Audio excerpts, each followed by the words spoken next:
অনেকে রোজা রেখে থুতু গিলাটাকে দোষণীয় মনে করেন যে রোজা রেখে বোধহয় থুতু গিলা যায় না, এই জন্য ঘন ঘন থুতু ফেলে দেখবেন অনেকে আছেন। বিশেষ করে নতুন নতুন যখন রোজা রাখে পোলাপান, তখন দেখবেন যে মিনিটে মিনিটে থুতু ফেলে, মিনিটে মিনিটে থুতু ফেলে। আছে না নেই?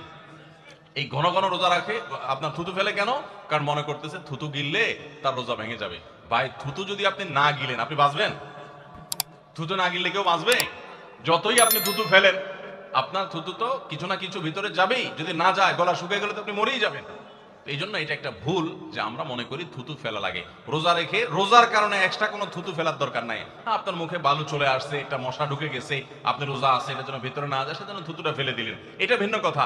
আপনি বেসিনে গিয়ে ফেলে আপনি একটু পানি ঢেলে দিলেন। কিন্তু রোজা রেখে ঘন ঘন থুতু ফেলতে হবে, থুতু গিলা যাবে না, এরকম কোনো কথা নাই। এটা আমাদের একটা ভুল, রমজান কেন্দ্রিক একটা ভুল।